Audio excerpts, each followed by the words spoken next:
The United States is by far the world's leading consumer of private military and security services.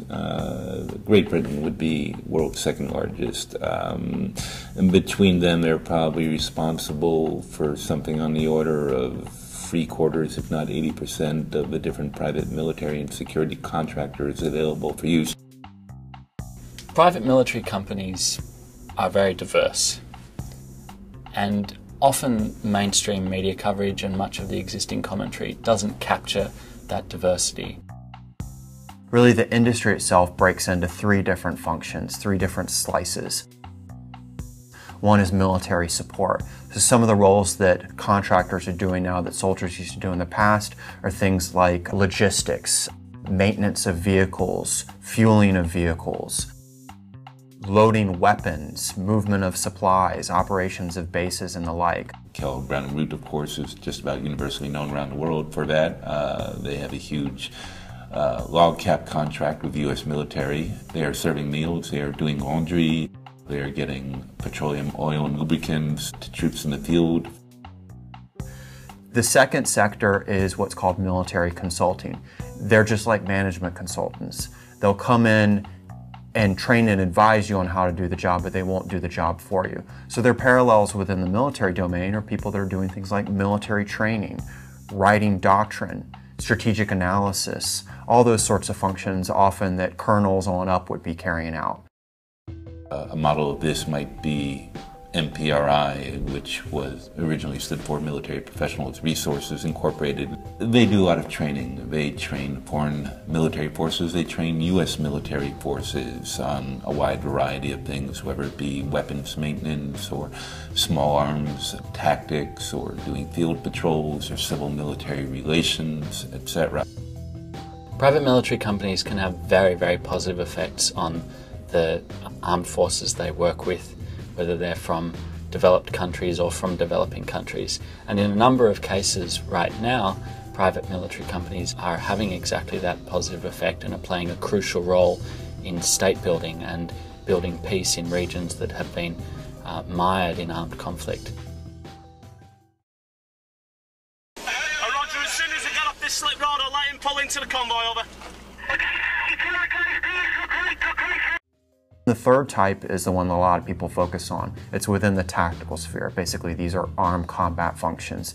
And they run the gamut, everything from escorting convoys, defending facilities. They're called PSDs, personal security details. They're called contractors, ICs, or whatever. And this is an army probably of about 20 to 40,000 men, depending on whether they're doing static security or mobile security, that we've never seen before.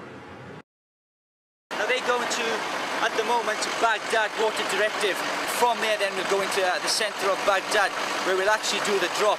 The drop at the moment is a bit, as you can say, dangerous. With everything we've got here, we should be able to handle it. In the past, the nation state was sort of the building block, the fundamental element of international relations. And it was the fundamental way that states interacted with each other. That's the old system. That's the system of the 19th century. Except we cling to it today, when in the reality is that there's a variety of players on the international level. It's really, we should conceptualize as a global system. The relationship between citizens and the state in terms of military force has evolved very slowly over a very long time, but it's evolved in a very protective kind of way, that when we have this system where citizens fight for the state as part of its regular military forces, its regular army, that constrains the state from making bad foreign policy decisions, it constrains the state from embarking on unpopular wars, and it makes sure that the people are aware of what's happening with what the state is doing.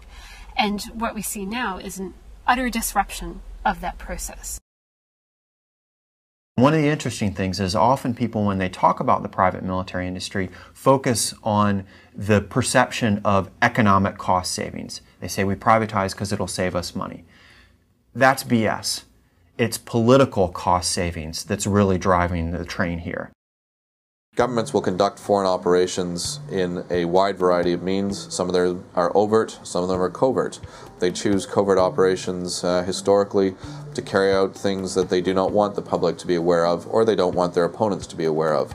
This is something that has always happened. I think it is something that always will happen. And private security and military actors play right into that.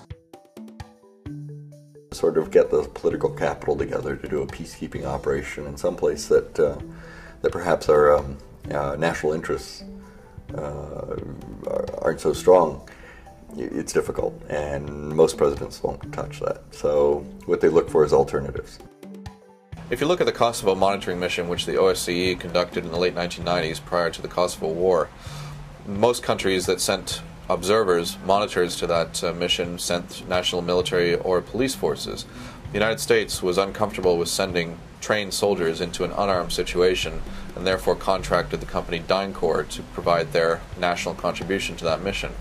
That is a good example, I think, of how private security and military forces can be used to support an operation that a government might not otherwise be able or comfortable with carrying out. The use of contractors does give a greater range, I think, in how our country can act around the world.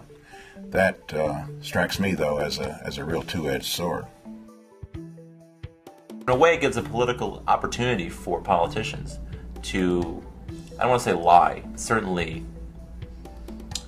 maybe obfuscate what they say to Americans about their true goals are.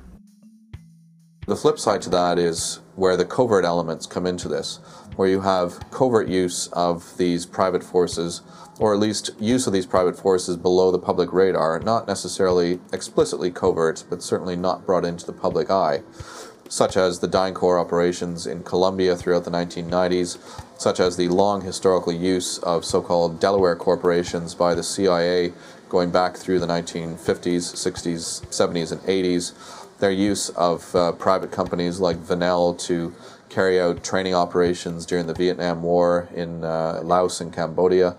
All of these point to the other, more questionable side, because of that covert nature, of these types of operations contracted by a Western government.